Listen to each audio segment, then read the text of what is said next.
Hello, comrades, and welcome to the Revolution Report. Today we have an interview with a very special guest, a Ukrainian socialist, a Ukrainian Marxist-Leninist, who's against the Kiev regime. She's against what the Zelensky administration is doing, and she's got a interesting, fascinating insight as from her specific position being a Ukrainian socialist. Obviously, this is not the type of person we usually hear about in the mainstream media these days with what's going on there.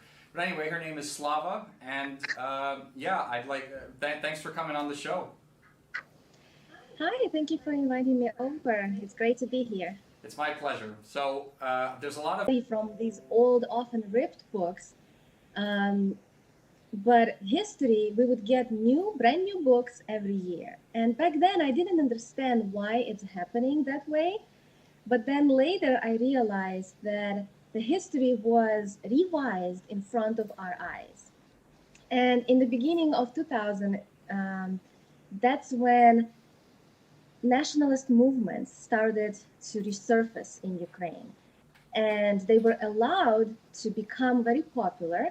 And those nationalist heroes from 50, 60 years ago, from World War II times, they were brought up again and proclaimed as heroes. So you might have heard of people like Bandera, Shukhevich, or Petlura. These were Nazi collaborators who are guilty of killing thousands of people, Poles, Jews, Russians, and everyone knew that. But then suddenly, in the past 20 years, they started whitewashing their crimes and only pointing out the facts that they were fighting for independence of Ukraine. So therefore, they're good guys. And I remember during Orange Revolution, that's when things have changed dramatically, because the president, the person who became president during Orange Revolution, Viktor Yushchenko, he was the first one who proclaimed Bandera as a hero of Ukraine. And why I want to talk a bit more about Orange Revolution, because I think what happened back then affected the things that happened 10 years later during Maidan of 2014. Many people don't know that the same person who was not allowed to become president during Orange Revolution was later ousted during Maidan. He was kicked out, overthrown, and I'm talking about Viktor Yanukovych. So in 2004, there were elections happening in Ukraine, and there were two main candidates. Yanukovych, who was prime minister back then, he was incumbent, and his opposition was Viktor Yushchenko. And Yushchenko was like a Western puppet. He was known to be greatly pro-United States, and his wife, Katerina Yushchenko, she was a United States citizen, and she worked for United States government. I think she worked for U.S. Treasury, State Department, and even she worked with Reagan. So this guy, Yushchenko, he lost in the second round, but then he, with the help of the United States, he orchestrated this revolution, which was called Orange because his campaign color was orange. Kind of like in the United States, the Democrats are blue, Republicans are red. In Ukraine, Yanukovych was blue and Yushchenko was orange. Therefore, the whole revolution, if you can call that, I wouldn't call that revolution because it was orchestrated. It was not organic. Yushchenko he lost, so he was supposed to concede, but he didn't. And then another round of elections were done, and they installed him as a government. So he became the president of Ukraine, and he was one, I believe, from 2005 until 2010, because in Ukraine they have 5-year terms. And then he was such a bad president, people got disappointed in him really fast. They realized that he was not the guy who's going to bring them to NATO and EU as he promised. So then in 2010, there were another elections, And Yushchenko, the one who got into presidency through Orange Revolution, he got 5% of the vote. He got like fifth place. It was such an embarrassment. His prime minister, Julia Tymoshenko, maybe you're familiar with her. Yeah. The lady with the braid. Yeah. Yeah, she was also racing to become president. She got more votes than him, and then it was between her and Yanukovych who will become the president. Yeah, I remember it was. I remember she said that she wanted to reduce Russia to nuclear ashes in 2014. I think it was. Yes, yes, she was such a controversial figure. She went to jail for corruption and stuff like that. So yeah, she was running against Yanukovych, and she didn't win. So Yanukovych actually became a president in 2010. And then that's when the West was really mad. They got so mad because he was clearly pro-Russian, and they were like, at any cost, we have to get rid of this guy. And Ukraine was in a really bad position because the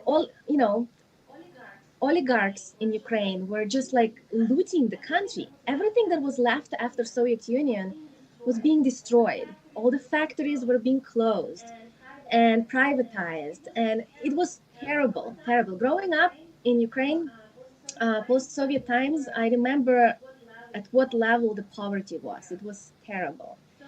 So now Ukraine needed loans, like a lot of third world countries. They need help from either IMF or other countries. So Ukraine was in that position in 2013. Yanukovych had to make a decision with whom he wants to go, either IMF or take loan from Russia. Most people don't know that that was the cause of Euromaidan. His decision was the cause, because most Ukrainians, they wanted to join EU because they thought by joining EU they will get quality of life that EU had. But they didn't realize that the conditions of that IMF loan, um, by which they were promised membership in EU, the conditions were terrible. They had to like cut subsidies, raise taxes, and all kinds of things. More privatization of public infrastructure and stuff. So Yanukovych, he was in a tough position. Russia, on the other hand, was offering him same kind of loan with no economic conditions. So I understand why he went with Russia. Also, his base, his campaign base was the east of Ukraine and the south, which were speaking Russian language. They were considering themselves friendly with Russia for all this time. So he didn't want to betray his people, probably. So yeah, he decided stay with he will take the loan from Russia, and that's when um, it was time for him to go. They decided. So that's when basically they orchestrated a coup with the help of these right-wing militias and organizations. And a lot of people think it was like an organic movement of just like protests. People were demonstrating.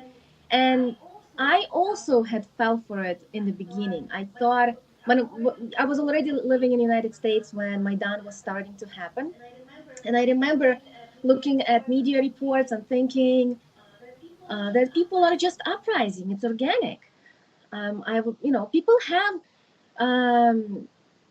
natural, legitimate grievances to rise up against any government, especially if it's corrupt, especially if it's, hurting them and they don't have good standards of living, and which was Ukraine at that time and still is. Ukraine was always considered as one of the most corrupt countries in the world. So I completely understand why Ukrainians would want to make it to the streets. And I thought it was organic, but unfortunately, as I learned later, it was not organic movement.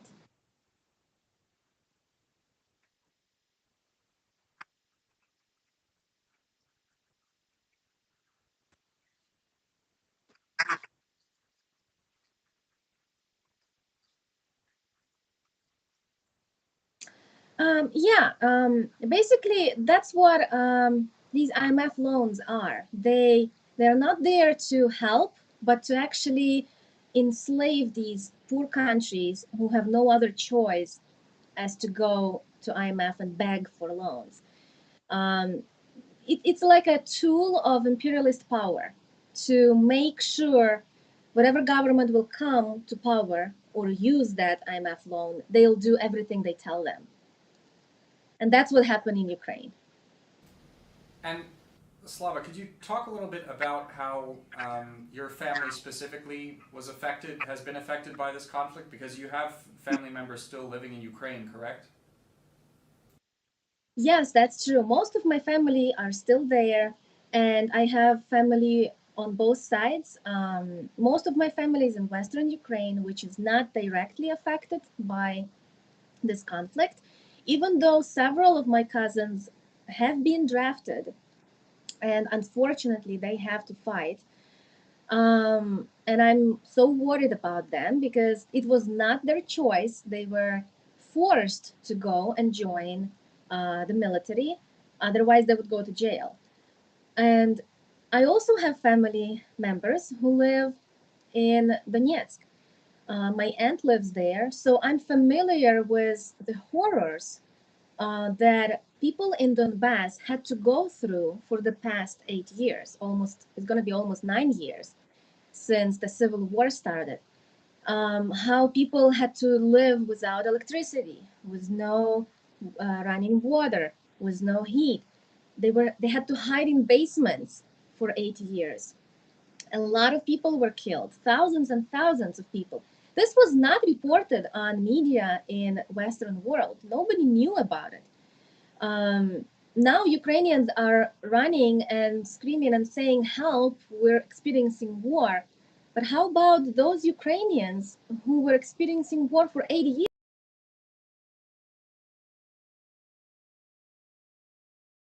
Um, when I talk to my aunt in Donetsk, in a matter of hour, I hear when we talk on the phone, I hear like 5 or 6 explosions, and every time it happens, I'm like shaking, and she's just calm. She's like, I'm used to it.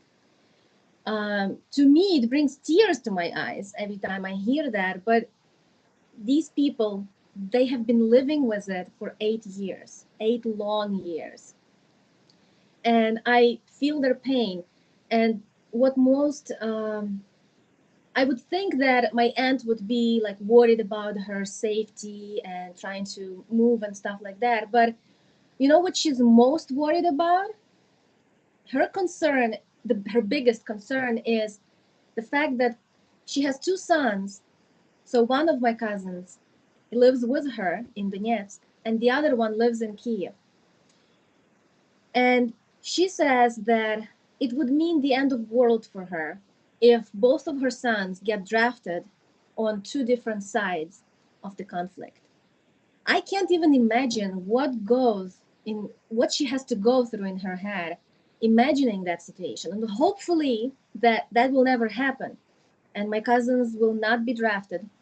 But I just can't imagine how much she's worried about that possibility that her son in Donetsk will be forced to go and fight to defend his territory, and then her other son in Kiev will be drafted on behalf of Kiev regime. So I feel so much pain even thinking about it, but I can't imagine how terrible it is to experience it, and for so long, for 80 years. It's just unimaginable. Yeah, I definitely I can't imagine what that's like either. I spoke to a lot of people in Donbass who had a similar story. I just want to check right now because I've been seeing in the chat that a lot of people are saying that I'm muted. If you can hear me, please say so in the chat. And if you can't, please write that I'm muted. But it sounds like, I mean, obviously you wouldn't be able to know that if you can't hear what I'm saying. Just a second. Well, I can hear you, but... Ah, wonderful. Okay. Looks like everyone can hear me. Okay.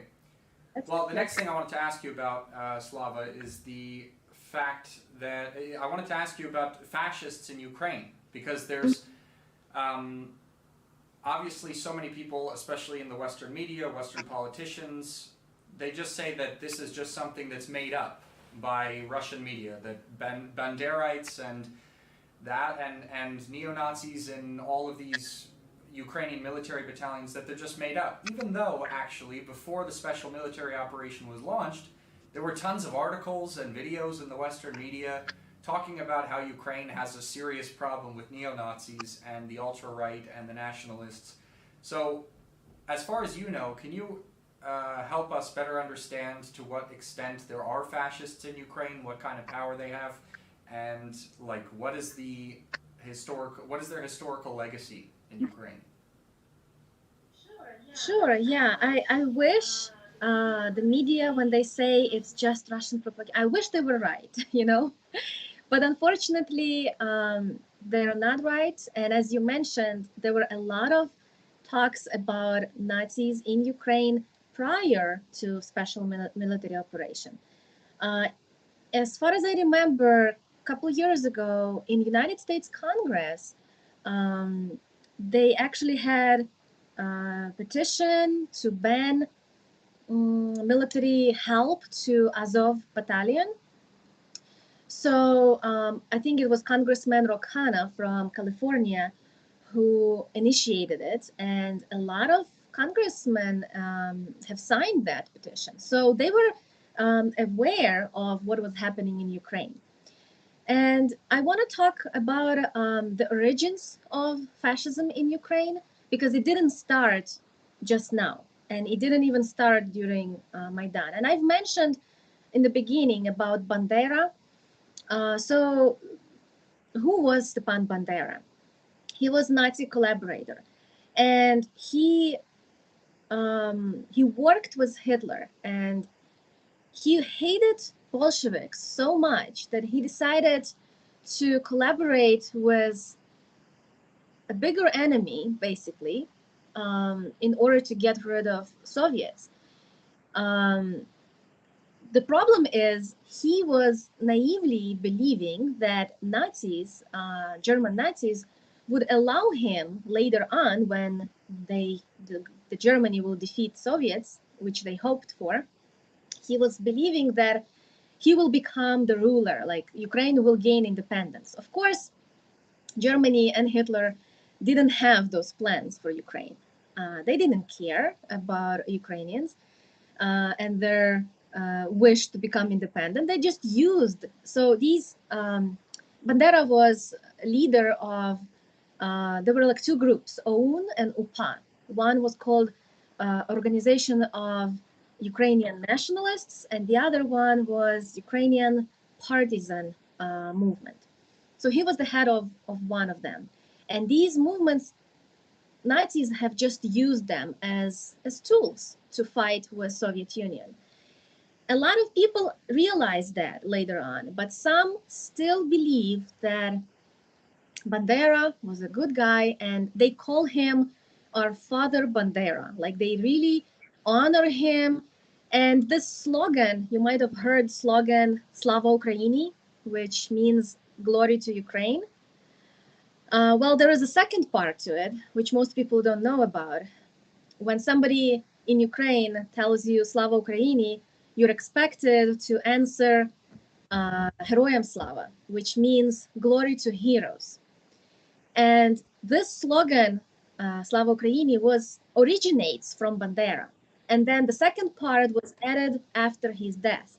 So now when they say glory to heroes, they actually mean those people, Bandera and others. They now when Ukrainian nationalists march, they carry his portrait. They use Nazi symbols on their flags. Like there is a notorious Ukrainian flag, black and red, and they use swastika with it. And I don't understand how, seeing that, people can defend them. It's like clearly they're admitting that they are Nazis. They don't even try to hide it. They make tattoos on their body to showcase their dedication to fascism. So I encourage everyone who thinks there is no fascism in Ukraine to just take a look at what symbolism Azov Battalion is using, Right Sector, C-14, and other, but there's so many. There is like the most famous one right now is, of course, Azov Battalion, but there are so many of them. And some of them were created way before Maidan. Some, like Azov, was created right after Maidan happened in 2015, I believe. And they were really popular in Western Ukraine. I remember when I was growing up, when I was in school, there were these scout movements, like Boy Scouts in the United States. Well, in Ukraine, they called them Plast, and basically, they people to join. Like half of my class joined that scouting group, and they were taught not only like what Boy Scouts here are taught, like surviving, camping, and stuff like that, which are great to know. But the scouting in Ukraine was really nationalistic. Like, first of all, it was sponsored by the West, and they were promoting nationalism, patriotism, and they were training those kids to honor Bandera and those fascistic movements. So most people my age in Ukraine, they grew up with that propaganda. They were taught to believe that they need to fight for independent Ukraine, even though Ukraine was already independent, but they were taught to hate Russians. So, like, I remember around Orange Revolution time, that's when Ukraine started being polarized into like East versus West, pro-Russia versus pro-Europe and United States. It was not happening in 90s, but in 2000s, in the beginning of 2000s, that's when this haterism toward, or another one, good Russian is dead Russian. So this was not only allowed, but promoted among students, kids, and they were growing up with this. So of course now, majority of them hate Russians and they want to destroy Russians. They believe that that's their duty. And it's not just like some people, not every Ukrainian is fascist. I'm not going to make that claim, but a lot of people support these radical groups. And these radical groups, they are not just saying it because they were taught that. They actually believe this eugenics philosophy that Ukrainians are Slavic people, and then Russians are not even Slavs. And therefore, they're not, on a DNA level, they are inferior, they are not good people, and we have to fight them. So that's what Nazis believed during World War II. That's what we were fighting before. And now they're bringing that back. And it's so hard to witness it because we know that's not true. We know that's not even organic. That's being brought to Ukrainians. So I'm sorry to witness what's happening in my country right now. Wow, well, what you're talking about is all like really interesting, and I think for a lot of people in the West, the kind of stuff you're talking about, many people watching this stream probably have only heard this stuff for the first time. I mean, I've heard it before because I've actually been to Donbass. One thing, interesting thing I remember when you were talking about Stepan Bandera is about how the Nazis used Stepan Bandera and UPA and the Organization of Ukrainian Nationalists. The biggest indication of that is that after the Nazis came into Ukraine, obviously UPA, Stepan Bandera, OUN, they welcomed them in as liberators, and then Bandera declared an independent Ukrainian state, and for that the Nazis arrested him and put him in a prison camp. And they said, you can continue to run your little insurgency from the prison camp. We won't stop you because you're fighting the communists. So he basically he basically commanded these Nazi collaborators from a Nazi prison camp. This is like the most ridiculous, one of the most ridiculous things I've ever heard of. And on top of that, I also wanted to say that it's really good that you mentioned that there's not just Azov, because in the Western media they always love to focus on Azov. Azov is like it's like they're the battalion that they love to use as an example, because there are people in this battalion now who don't say that they're neo-Nazis, so they can use this to play everything down. But like you said, there are so many other organizations that I cover in the documentary that I did actually. There's IDAR, there's the Donbass battalion, there's Trident, there's like all these different organizations, and they're all the most aggressive frontline, Ukrainian military battalions. It's absolutely insane. And then the narrative that they're pushing, the historical narrative that they're pushing in these schools that you mentioned, for example, for kids, where they indoctrinate kids with Nazi ideology, they are indoctrinating them with a completely warped historic narrative. One thing that I can use as an example from this is something that I also heard in Donbass when I was there filming the documentary, that I heard from a historian at the museum. He said that Sidor Kovpak, who was he was a Ukrainian partisan who fought the Nazis for the Red Army. He is a person that the Western Ukrainians don't recognize because he was a communist. They call him an occupier. They consider him an occupier because he was in the Soviet Red Army. Even though he was not Russian, he was Ukrainian, and he lived on Ukrainian territory his whole life and grew up there. So you see this kind of contradiction in the historical narrative because of that. Is there anything you could tell us about the Ukrainian diaspora in the United States in connection to what happened after the Soviet Union obviously won World War II? I mean, you are living in the United States, and I know you're familiar with the Ukrainian diaspora there. Yes, diaspora is huge here. There's so many Ukrainians in the United States and also in Canada.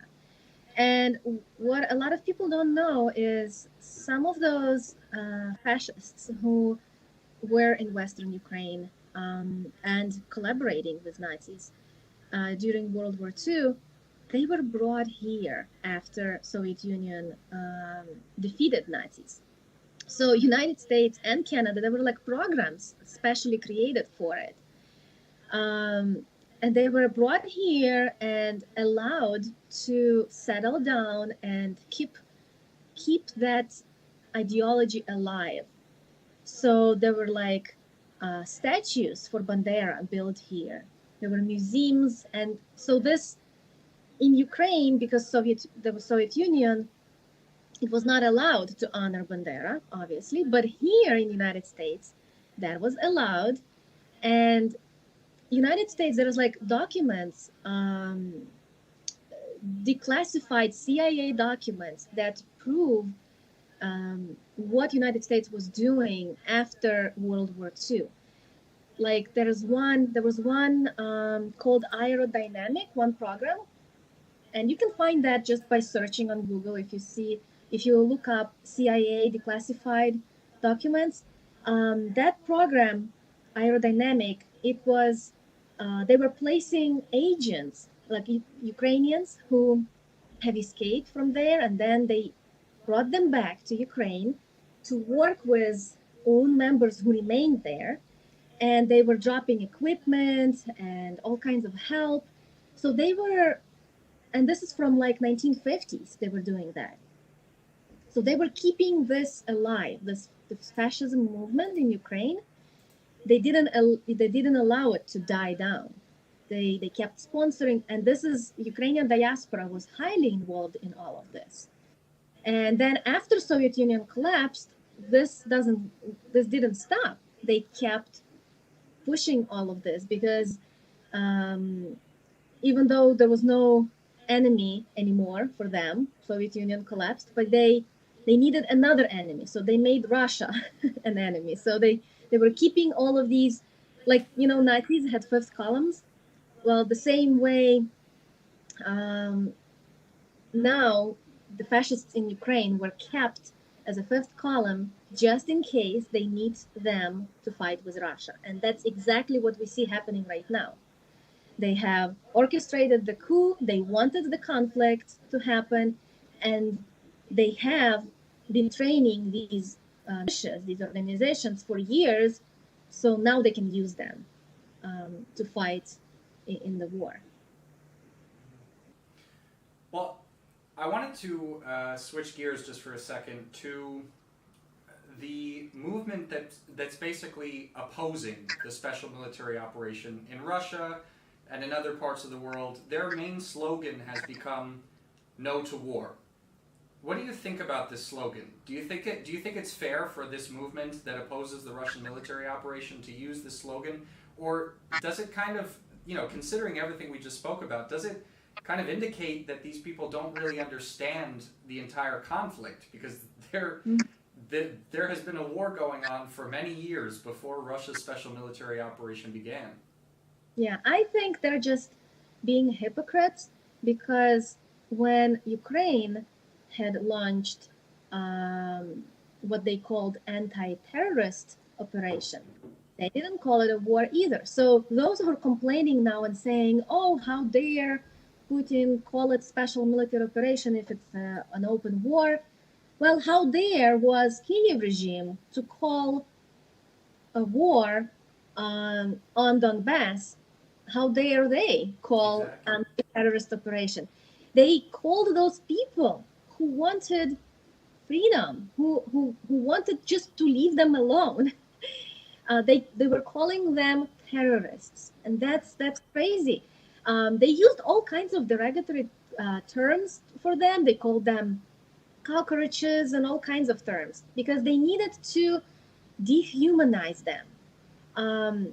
I don't know if you remember when it all started after the Maidan, there was not so much excitement among Ukrainian military to go and fight Donbass people. They didn't want to go and kill. Many of them were considered them Ukrainians, so they didn't really want to go and kill those people. That's why Ukrainian government needed to employ those fascist organizations, because they were determined to go and kill those who they believed were not even human. They were less than human. They called them separatists and all kinds of stuff. So you can see what the mentality was behind that. And the regular Ukrainians, like in the Western Ukraine, for example, I remember talking to people and calling to their sanity, saying, how about people, like, they were just disregarding my comment. They were saying that they deserve, basically they deserve what they got because they are pro-Russia. And it's hard to understand that. Yeah, I mean, that definitely is. What you said about the anti-terrorist operation really, made sense to me as well about how ridiculous it is. I mean, Mm-hmm. when I went to Donbass, it looks like the people that they thought were terrorists were women and children, Mm-hmm. and Petro Poroshenko really obviously knew that to begin with, who was the former Ukrainian president or the former president of Ukraine, because he gave that speech that their kids are going to be sitting in basements, and that's exactly what the anti-terrorist operation ended up doing. It ended up terrorizing civilians. That's why in the documentary we made, I called it a war of attrition, because this anti-terrorist operation really was to grind down the will to fight back of the Donbass people, and they just weren't able to do that. Because I mean, at least when I was there, the people I met, the people I ran into, they were people cut from a different cloth. They were the people in Donbass. I mean, they had been, facing war for already several years, and they, were proud of their Soviet legacy. These people make me think about the kind of people that fought in the Red Army in World War II. They're just like very, very brave. They love their motherland and they're willing to die for it. I mean, these are people that I've never really seen personally anywhere else in the world. So on that subject, I mean, we showed a lot of these interviews with these people in our documentary 8 years before. You watched it. I wanted to understand what you thought about the film. Do you think we did justice to the truth of this conflict? Yes, it was a great documentary. I watched it twice, and I recommend anybody who haven't watched it yet, go ahead and watch it, because it will help you understand why those people of Donbass, why they wanted to be part of Russia now. Their experience. When I was watching it, what I remember the most was the interview you had with this young lady, Julia, I believe. Yeah. She lost her arm as she was in a bus. The missile hit the bus stop, and the way she was describing how things were going, it made me cry, because it's just so hard, and still it made her want to not give up, but to fight more and to defend their land. You know, often people say, "Oh, Ukrainians were fighting for their land." No, they were not. Donetsk people and Lugansk people, they didn't come to Western Ukraine and try to make those territories part of Russia or independent. It's the Western Ukrainians, it's the Kiev who came to Donbass and wanted them to basically give up their land and go to Russia. That's what most Ukrainians were saying. They were saying, if you don't like Ukraine, pack your luggage and go to Russia. Yeah. Why they have to go to Russia? They were born there, they lived there, it's their land. People from other parts of Ukraine have no right to dictate to Donbass people under which flag they have to live. They have no moral rights, they have no legal rights. So when you went and interviewed all of those people, it kind of reminded me everything I was witnessing for 8 years. How Ukraine, with the help of the West, how they were abusing and all of the atrocities they were doing. I remember one of the ladies you interviewed was saying that there's no weapon that Ukraine haven't tested on us. Like any weapon there is, they have used it all, including those prohibited weapons that you can't use, but they put them on people of Donetsk and Lugansk. And it's horrifying how long people were living under this. How I also remember one lady was saying about her kids, how they were afraid of coming out of basements. Exactly what Petro Poroshenko was saying, that your kids will be sitting in basements. And that's exactly what Ukraine was doing, making sure that those kids stay in basements. And when Ukrainian kids in Ukrainian territory were going to school and living normal life, kids of Donbass were suffering. They couldn't go to school because even school buses were getting under fire. How terrible is that? I mean, you don't target civilian homes. Right now, when Ukrainians from Western Ukraine, they're coming here, they're running, and they're complaining, they're saying that they have experienced war. In Western Ukraine, there is nothing happening. I mean, there was a few occasional missiles hitting infrastructure, hitting military objects, but civilians are not being killed. On Donbass, for 8 years, civilians were targeted because Ukraine had a mission to break their will, to make sure people of Donbass give up and just accept Ukraine and the rule that comes with it. So I think you did a great job, and all of your team. Most people have to watch it, and more talks have to be done about Donbass and about people's experience over there.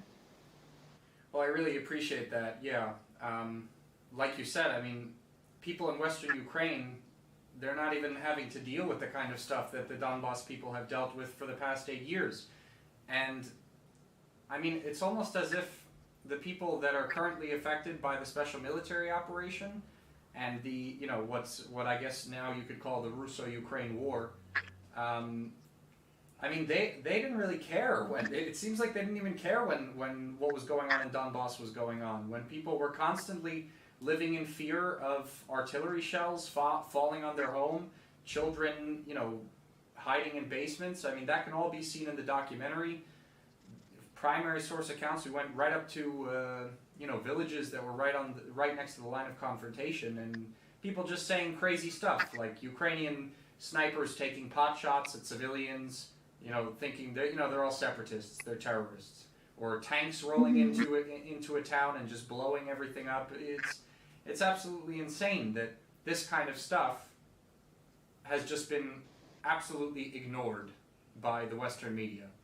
I mean, that's why we wanted to do this documentary in the first place. We started filming it before Russia's special military operation began. We thought that what was going on in Donbass was not being given enough attention. Even though people continued to die, people were still being constantly shelled by artillery. It's just when this military operation began, it kind of allowed us to change the narrative. And I think it's become more important now more than ever, because people don't understand the reason why Russia launched the military operation in the first place. A lot of people just think it was an unprovoked attack on Ukraine, when it was not. Like, Ukraine was provoking everybody for years. Yeah. It's like incredible that, I mean, at least for me, someone who's seen it with my own eyes, it's incredible for something like that to have been allowed to go on for so many years and for so much of the world just not to know about it. But in connection to this, in connection to the way the mainstream media has conveniently ignored much of what's gone on in the conflict, and obviously anything that could potentially give you an idea that Russia's on the right side of things, the mainstream media has also done a lot to make Vladimir Putin look like Adolf Hitler. Obviously, they call him like Putler and stuff. So I want to talk a little bit about Vladimir Putin. Okay, we're both Marxists. We're not Putinists or Russian nationalists. So we don't support Vladimir Putin with like giving him a blank check. I mean, personally, I think that he's done a lot of things right, and I am critical of him for other things. So, first of all, I want to ask you two things about Vladimir Putin. The first one, and I'll let you answer, and then I'll ask you the second one, is do you think Vladimir Putin has any resemblance to Adolf Hitler, like they say in the Western media? No, I don't think so.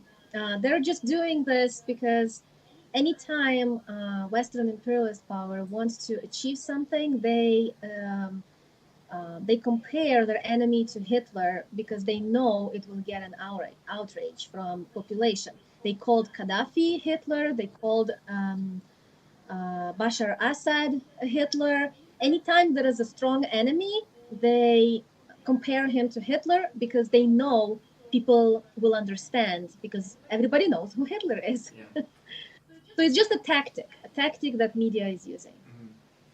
Yeah, I definitely agree with you there. And the second thing I wanted to ask about Vladimir Putin, so we can switch gears into being a little bit more critical of him perhaps. I mean, maybe, I don't know your opinion on this, but my opinion on the way Vladimir Putin talks about the roots of this current conflict. Putin and his diehard supporters say that this can be traced back basically to Lenin and the Bolsheviks. They blame the Bolsheviks for the creation of the modern Ukrainian state. They say they were, and because of that, since they were the architects of the modern Ukrainian state as we know it, they say that the Bolsheviks were basically responsible. They were the root of the problem that has now evolved into an all-out conflict.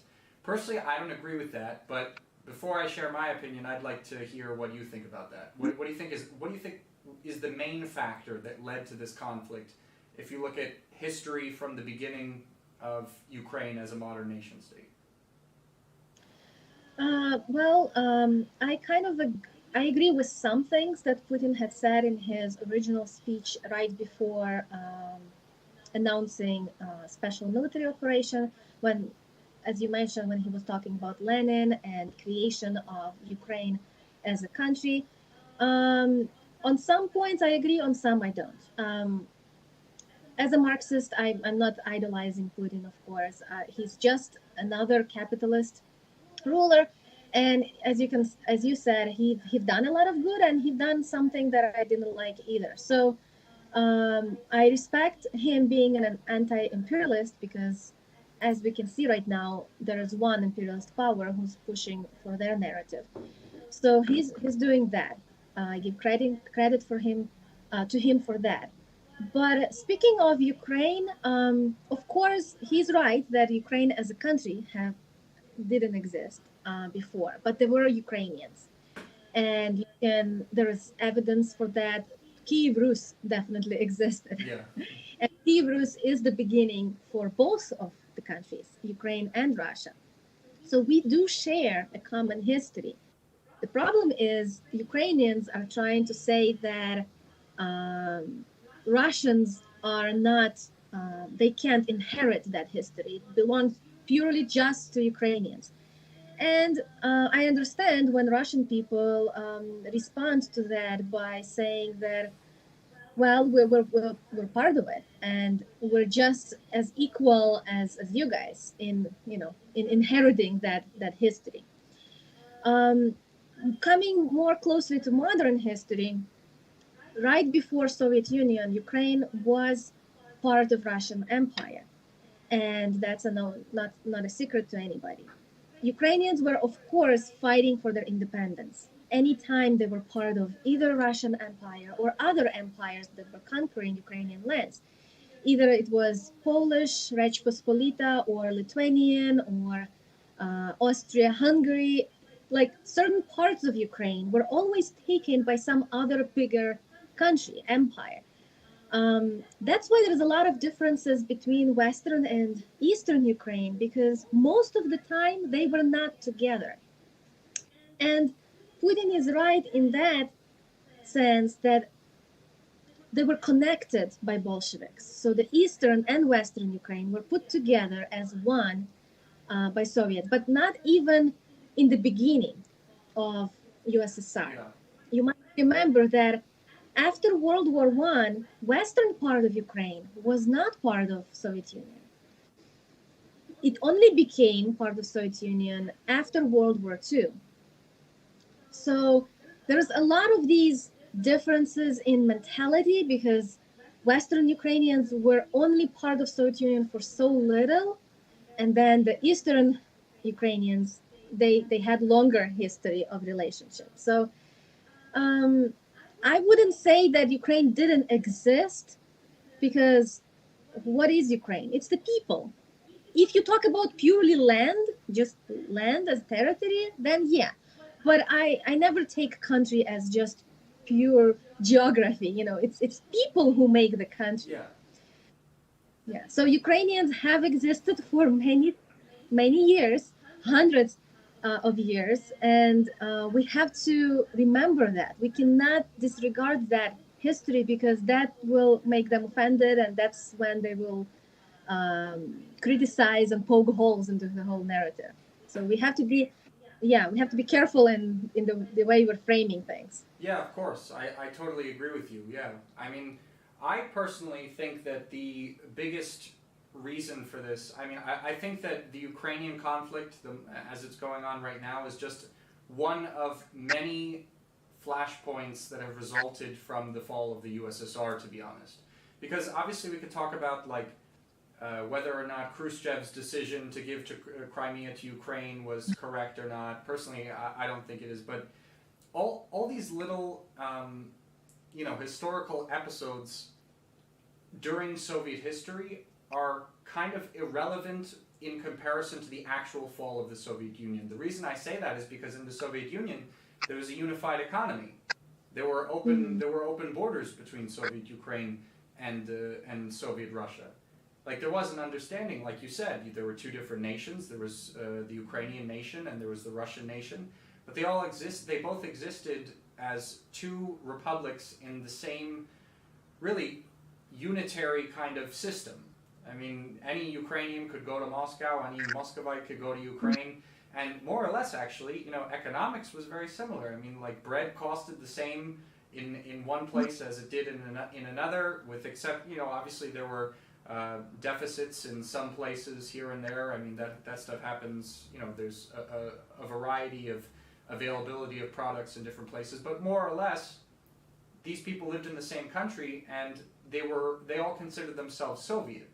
And it was only until it was only when the Soviet Union actually collapsed and the socialist system went away and capitalism came into these former Soviet republics that these nationalistic antagonisms really became heightened to a significant degree.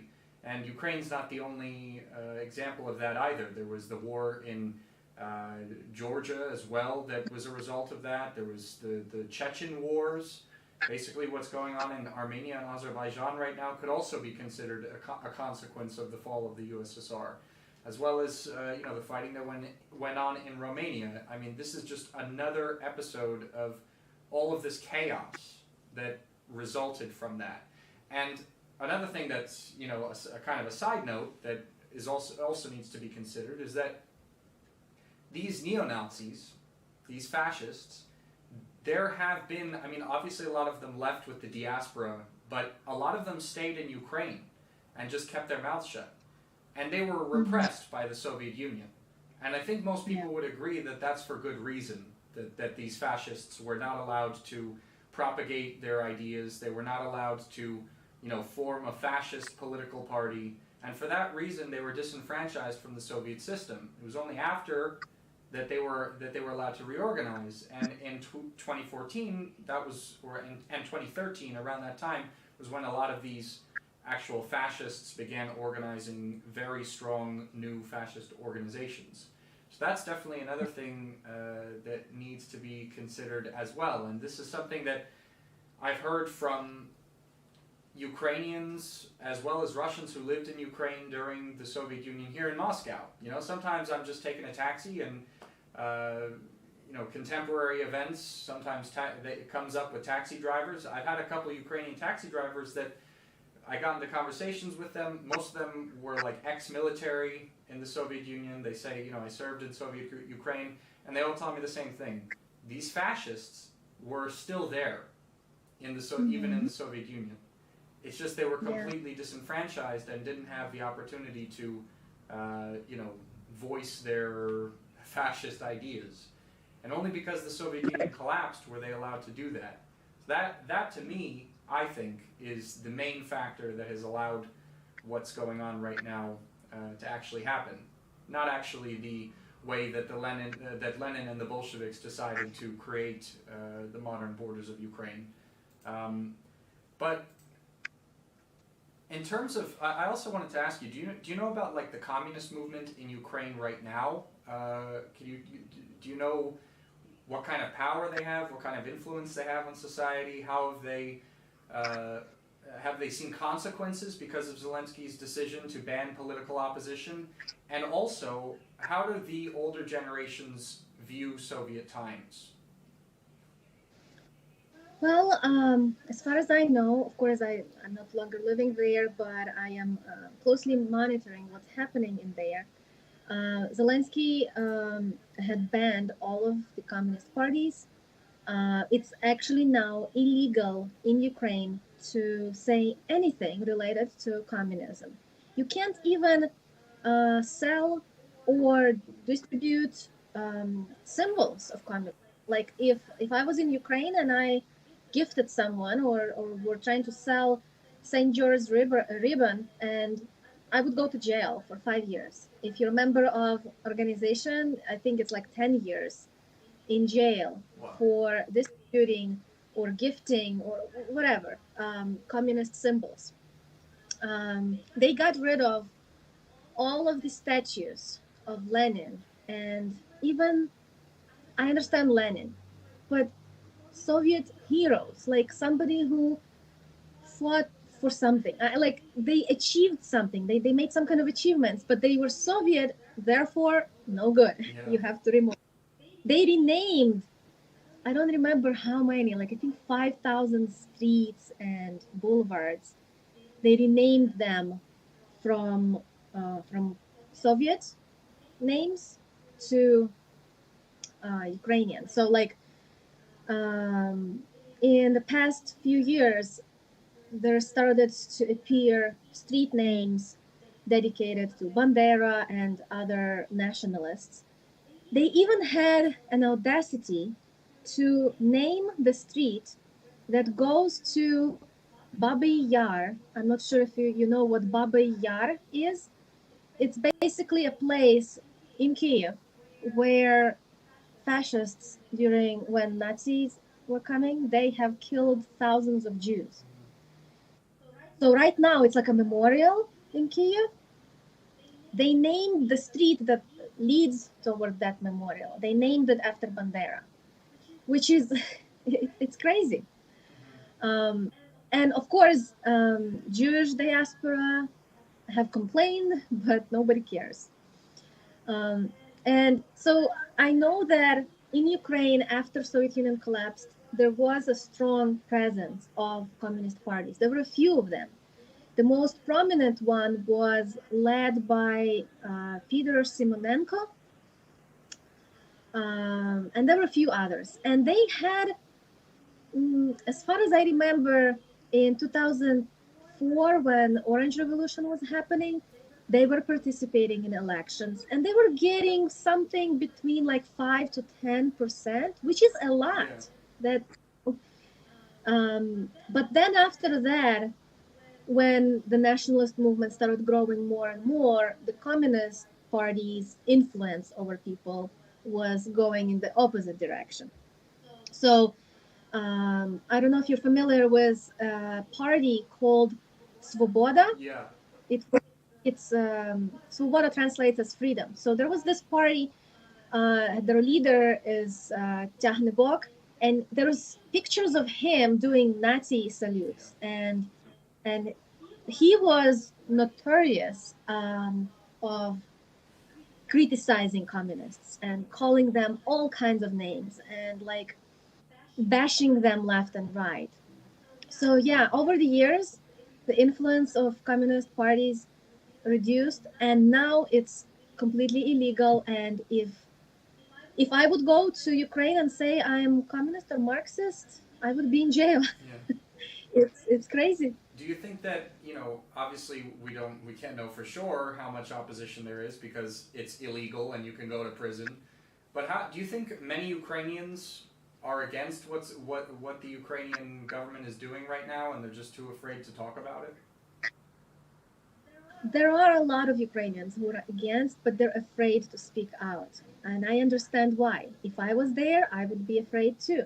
Everybody's, everybody's afraid for their life. Um, I'm living in the United States, and whoever came here was already propagandized by the Western media that, capitalism is great and communism is bad, and so everybody who I meet here, they're anti-communism, and the anti-communist propaganda is so big here. You can't speak pro-Russia anything. They're actually Ukrainian nationalists in Europe and in the United States. They're actually going after people who speak against, even here. So on social media, everybody is being attacked who's speaking against Kiev regime, who's there, if somebody dares to criticize Zelensky, he's being attacked. Even though Zelensky is such a controversial figure, they should have known better. I mean, he promised all of his campaign promises. Like, I'm sure you're familiar with the way when he was running. Yeah. He promised he was a peace candidate. He Yeah. promised to end the war in Donbass. He said that Atov will be stopped. He said he will be respecting Minsk agreements. Of course, he didn't do any of that. And I don't know if he was a fake from the beginning, and he didn't mean to stop the war in Donbass, or he was sincere, but then later he was not allowed. I don't know, but it doesn't matter. He didn't do anything. He actually made things worse. 73% of Ukrainians had voted for Zelensky because they were hoping that he will put an end. Because on one hand, Ukrainians, were led to believe that these people in Donbass are bad and they deserve what they got.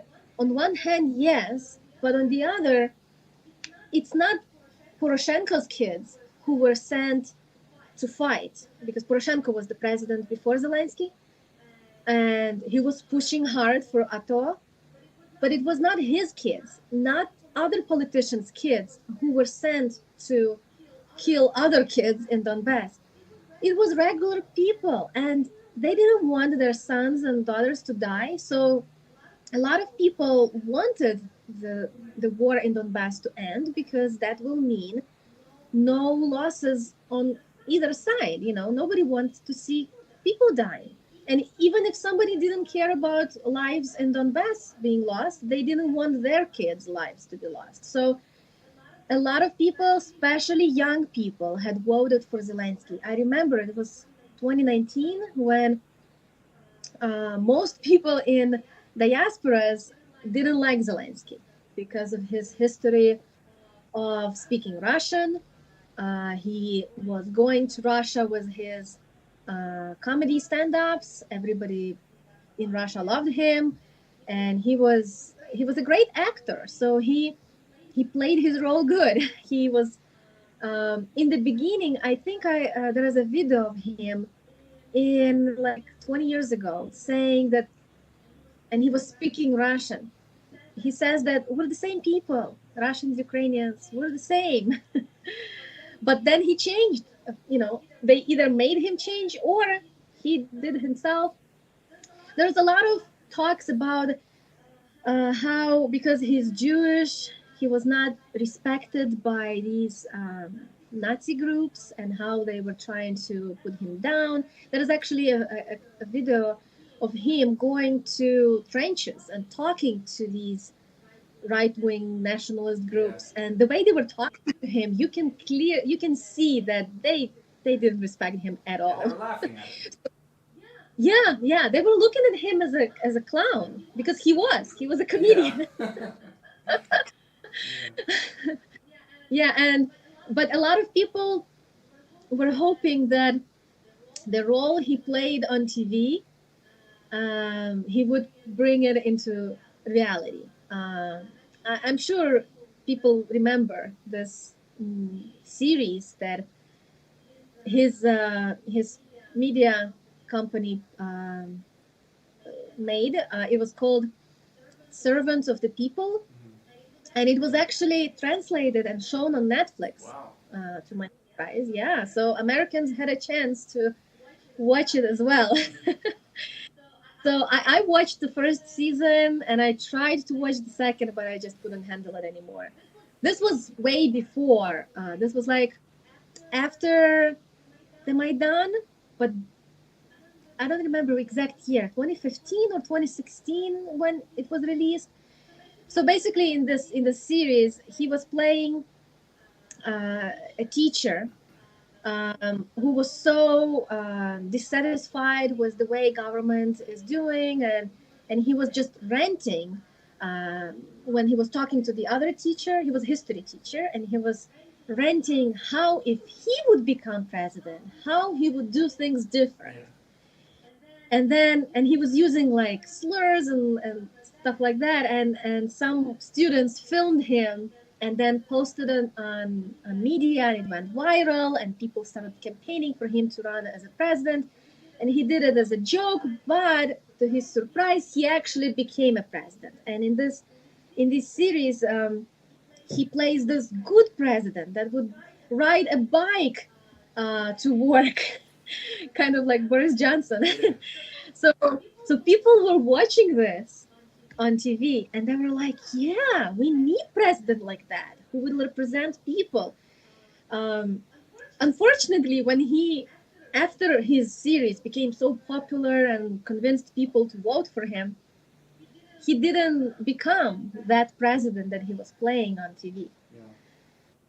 He was sponsored heavily by oligarchs, and that means he had to represent their interests, not the interests of regular people, but interests of the ruling class. And who pays, that one can dictate what to do. So there's a lot of evidence of Zelensky being sponsored by Igor Kolomoisky, this Ukrainian oligarch who just for years have been looting in Ukraine and destroying it from within. So of course, when Zelensky became president, he didn't keep his promises, and he didn't do anything he was saying during his campaign. And people have realized that quickly enough. People of Ukraine. Then when special military operation happened, it brought his character back to surface. Because now he's a president who has to deal with war, so he became a hero again. And he has been portrayed a hero for the rest of the world. I mean, even Vogue magazine had put him on a front page with his wife, Olena Zelensky. They have been, all people learned his name, throughout the world, and they're being led to believe that he's this courageous man that has to deal with war, but he's not. He's not what they make people to believe. Like, for a few months, Ukrainians were told that he's in Kiev, that he is actually staying there. But then we all saw that it was all fake. There is actually we don't know where he is, because they're using green room in order to produce his videos, when he's talking on camera and he's pretending to be in Kiev, like on the street. Yeah. That's actually green screen or green room, as we saw. So they lied to us. They lied to Ukrainians, because if Ukrainians learned that he escaped, that he's not in Ukraine, that would demoralize people, But they needed to do anything they can to boost the morale of Ukrainians. So, because in the beginning of special military operation, morale was high. People wanted to stay, remain in Ukraine and fight and defend. It's understandable, that's what people would feel. But as the time went on, less and less people were ready to stay and fight. And I see that here within the diaspora. Every day, new Ukrainian immigrants are coming here. There is a program called U4U, United for Ukraine. And through that program, people can come to United States for 2 years, and they can stay here until the conflict ends, and then they have to go back. So a lot of people are coming. Of course, only women and kids are allowed to come. Men have to stay in Ukraine because of the law. Men between 18 and 60, and only those men who have exemptions, like 3 kids or disabled, they can come. But there's a lot of Ukrainians coming, men and women, and the people who have been here for longer, I see this sentiment going around the diaspora. They're like, why did you come? Why don't you stay? Why don't you fight?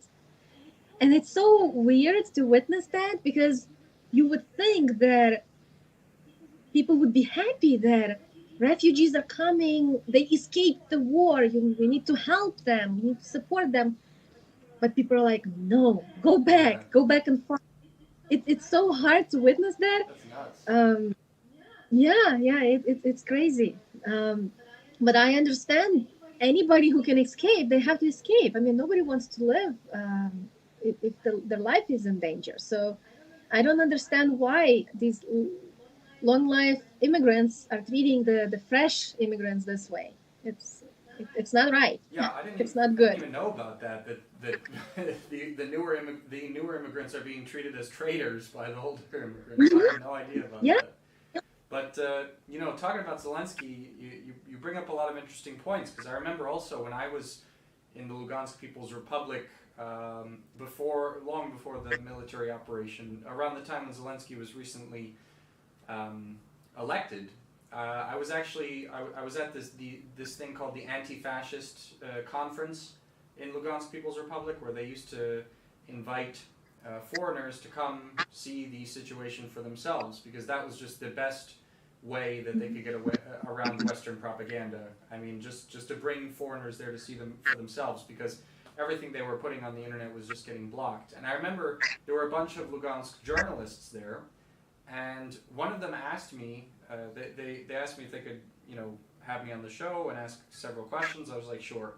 And one of the question I remember the most was, she asked me, what did I think about Vladimir Zelensky?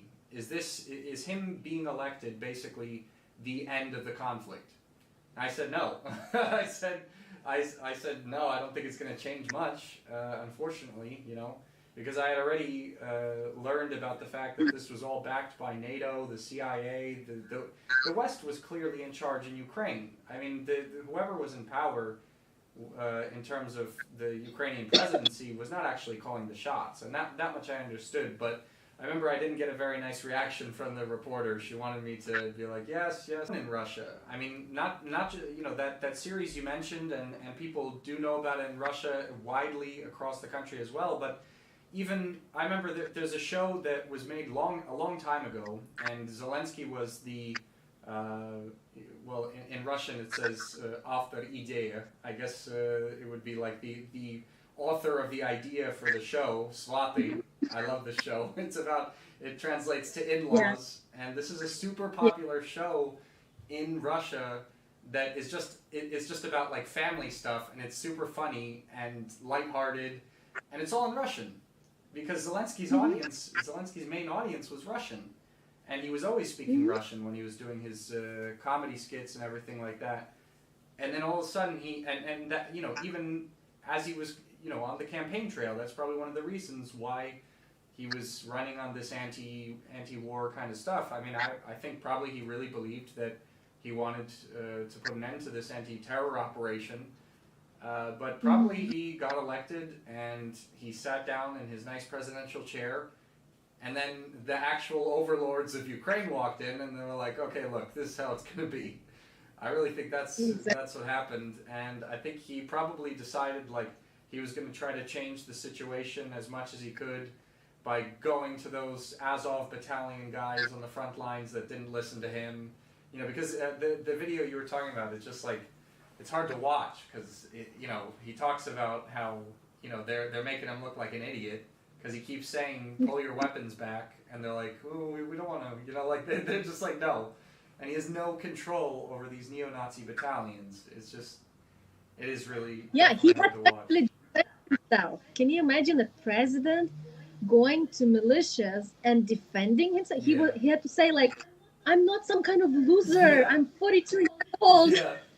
Yeah, it was like it was really hard. Like I said, that's why it's hard to watch. Like the president going to these guys and being like, "I'm the boss here. You gotta listen to me," because and nobody's listening to him. It's just unbelievable. Yeah, they didn't respect him at all. And I remember when he was running, I said previously that 73% of Ukrainians supported him, voted for him. But here in the United States and anywhere else where there's Ukrainian diaspora present, 90%, 90 something, I don't remember, it differs from each city or country, but 90 something percent of Ukrainian diaspora didn't support him. They supported the incumbent, Poroshenko. Because diaspora didn't live with that civil war for, they wanted to for the anti-terrorist operation to continue, because their kids didn't have to go. They were not drafted to go and fight. So diaspora wanted, because Poroshenko was promising that he will eventually make Donbass Ukrainian. So they wanted to believe that, and they wanted that to happen. And here comes Zelensky and says, well, we'll make peace.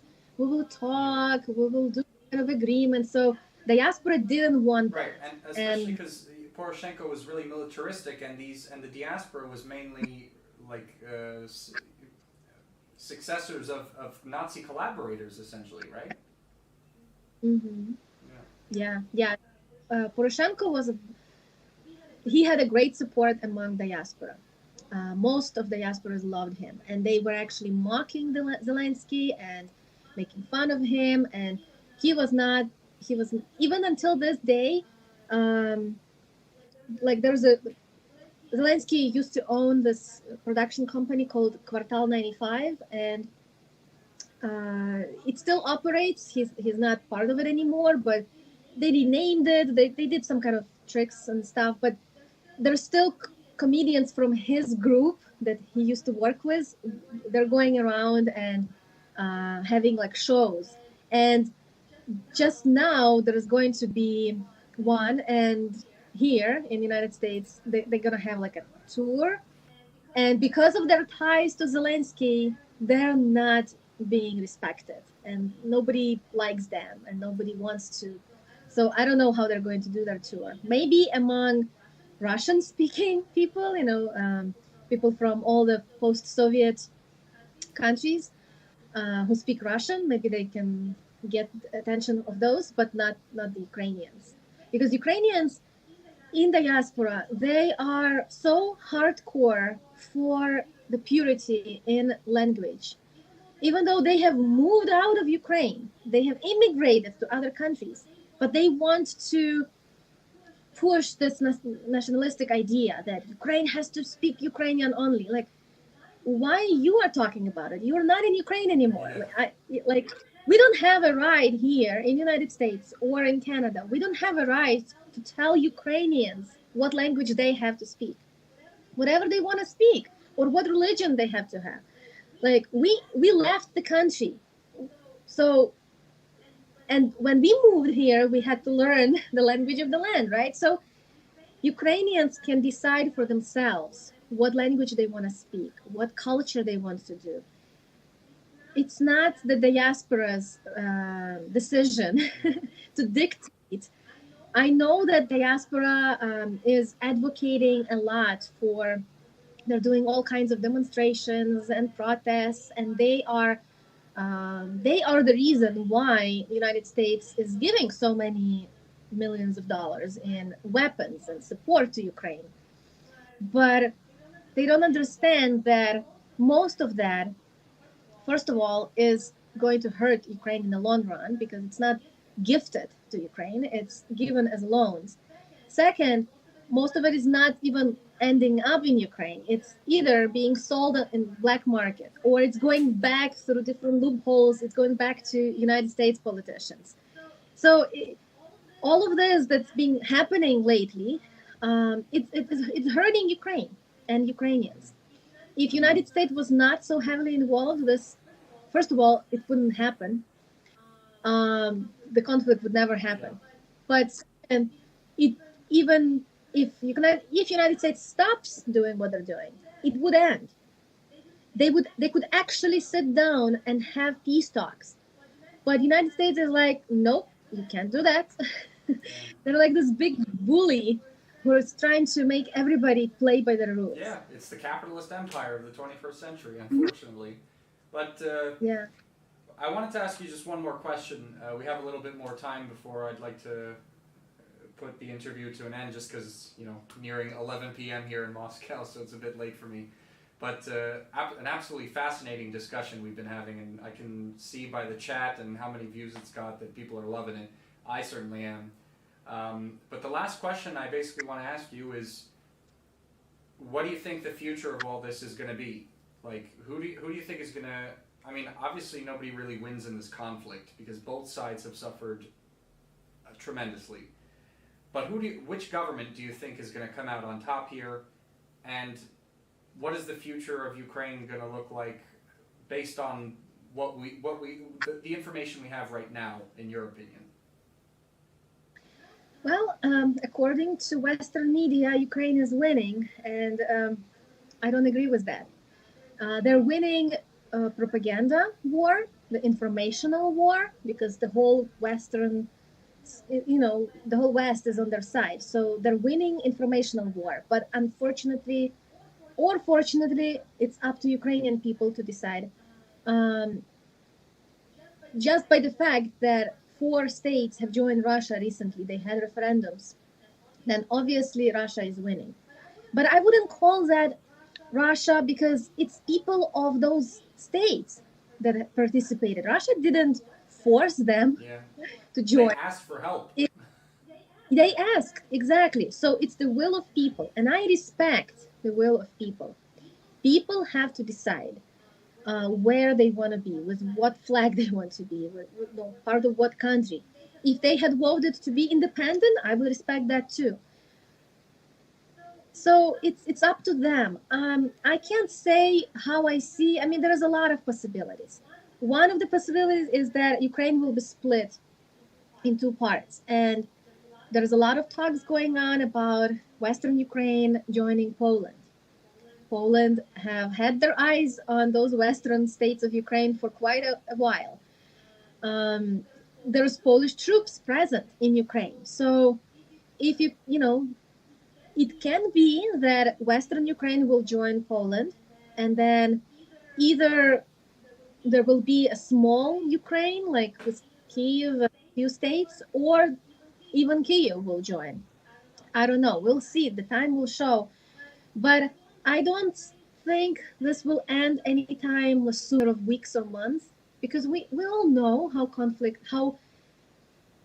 how long they are being, like we've all seen how long in Afghanistan the war was happening, or in Syria is still going on. We see how Palestine, what's happening there. So it takes years and years. And I always tell Ukrainians that it's not a short term, unfortunately. That's going to take some time, for sure.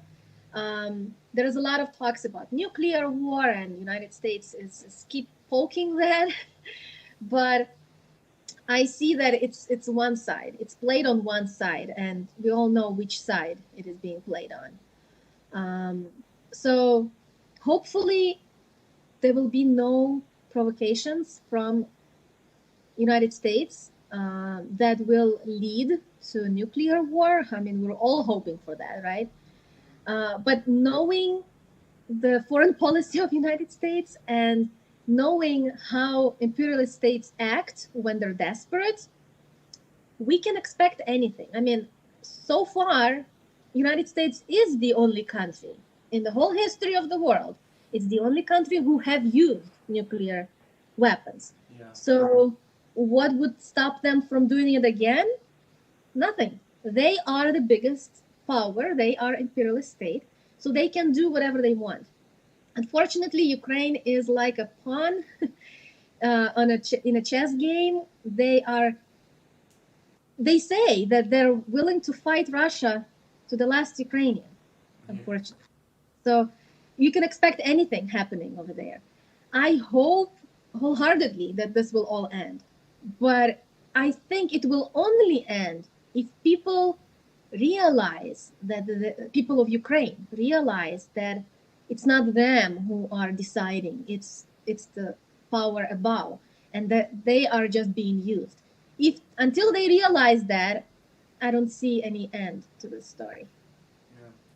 Well, I dearly hope it doesn't go in a nuclear direction. I think that's something that a lot of people right now are fearing, especially with the United States, continually making statements that they don't have any evidence that Russia is planning on using tactical nuclear weapons or anything, while the United States is actually moving nuclear weapons into Europe closer and closer to Russia. Definitely a scary provocation, and I don't know. We're going to have to see what happens with that. But yeah, and Ukrainian side is constantly shelling Zaporozhye power plant. Yeah, threatening a nuclear disaster. Yeah. Exactly. Yeah, it's like they've created these fake narratives and stories that it's Russia who's bombing. It's Russia who killed those prisoners. It's Russia who did this, that. I mean, Russia was bombing themselves. It's been under control of Russia since March, the Zaporozhye power plant. Why would they shell themselves? That doesn't make any sense. But people don't ask that question. Right. All right, well, Slava, it's been a pleasure having you on the show. Really an amazing interview. I'm really glad that we had the opportunity to hear your perspective and put it on our channel so that, you know, at least hundreds or thousands of people can actually be exposed to it. I really hope that we can share around this video so that many, many more people can hear it, because it's a really important perspective that is just being silenced in the West right now. Like you said, in the West, I mean, the pro-Kiev people are winning the information war, unfortunately. They've blocked all possible media outlets that could give a different perspective, and that's just the society we're living in right now, unfortunately. But again, thank you so much for coming onto the channel. The interview was really great. And comrades, viewing this interview right now, if you enjoyed this, if you enjoyed the perspective and you really support it and want other people to see, you know, the kind of message that we're showing in this interview and in other videos that we do on this channel, please make sure to like, comment, subscribe to the channel, hit the notification bell so that you see notifications for these videos, because actually I gotta tell you, my channel was growing very quickly until Russia's special military operation began, and all of a sudden videos started getting, you know, only hundreds of views as opposed to thousands. So I don't know if maybe there's a shadow ban or anything, but the reality of the matter is that we have to make sure that we share this content manually to friends, to other people at large, followings that might support this message. So please do that. It would be a great help to the cause. And for this channel as well, if you like the content, it'll definitely support us. So thanks again for watching. I'm glad you were here to join us for this interview. Workers of the world unite, and we'll see you on the next video. Bye.